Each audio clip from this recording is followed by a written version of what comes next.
What do you get when you have a Broadway professional and a camera crew? Long story short, you get a lot of cool info when you get ShowbizU luminaries. This week, we talked to Broadway projection designer Daniel Brodie. He designed Broadway's Godspell, Jekyll and Hyde, and Motown the Musical. Daniel also designed projections for the Bonnaroo Music Festival and Kanye West.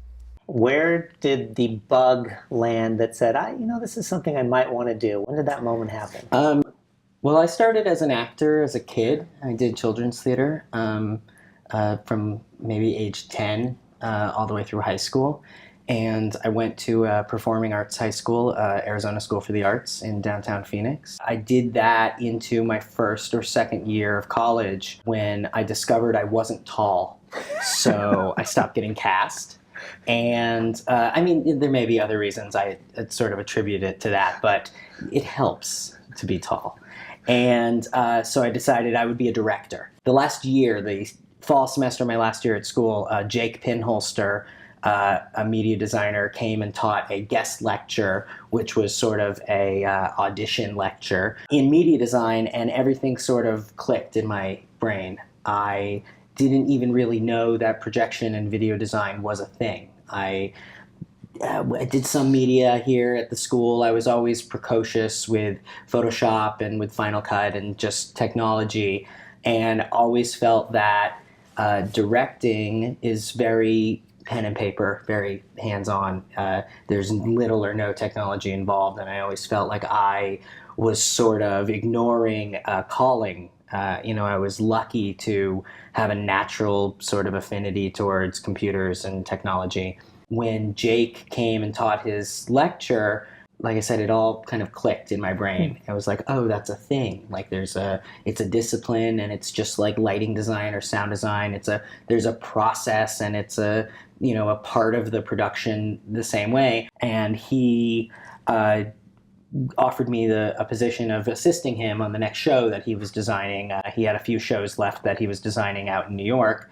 And the following year, I moved to New York and assisted him on a show. And, he had a new job teaching, so he was done being a designer. Really, he did a few more shows, but, I sort of was on my own and assisted here and there and kind of picked things up. And the rest, as they say, is history. I just kept doing it, and kind of the pieces fell together. You work in a lot of different disciplines. You've got Broadway. I know you talked about tours and other types of shows. I'm going to venture a guess here. For Broadway, you're probably not the first person hired.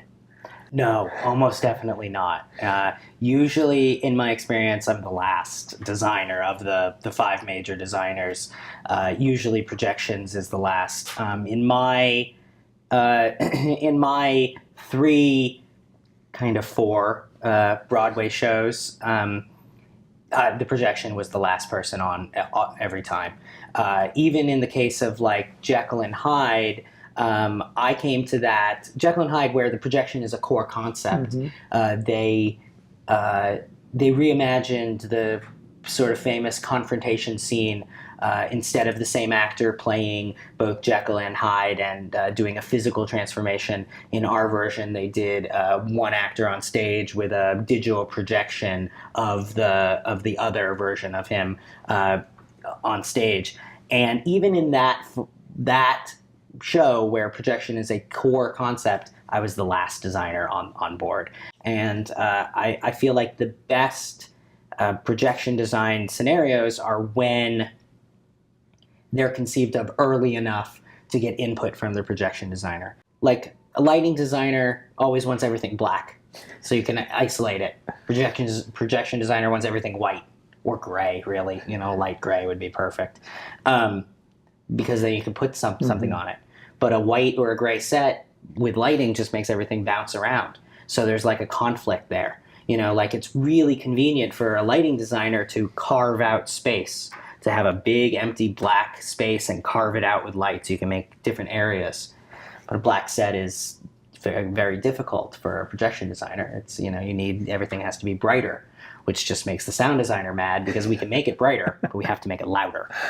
So it works best when you get everyone in the same room and collaborating at the same time. Now you've gone from your mentor who That's gave you right. your experience to now you are menteeing other people and you have assistants. What do you look for if somebody emails you and said, I have to do this? You know, the the best possible scenario would be someone who is like, hey, I've been someone else's assistant 20 times and I have all this watch out or media server programming experience and I'm an expert at After Effects and for some reason I'm just not competing with you. I mean, that would be the best. But that never happens because all of the people in general that I would want to be assistants are out making their own careers that are very soon to be doing way better than I am. Which I was sort of lucky enough to, I kind of went through the same process with my mentors, and that happens is that right now, at this moment in history, there aren't enough projection designers, really.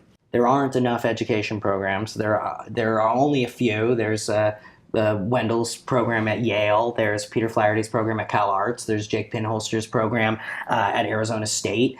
And there's a few other things. There's a thing at Long Island University. But in general, there aren't a ton of media design programs. There's only a handful. And so you just don't have a lot of graduates. There's kind of two kinds of assistants I'm looking for. There are design associate collaborators where it doesn't really matter their technological skill. It matters their conceptual design sense. And we can work on the After Effects and Photoshop of it all later. But if we can talk about the way to represent loneliness in this scene is the image of a rose, and here's why, that's a thing. That's a real thing that we can talk about. And we can represent an idea with an image, that's great.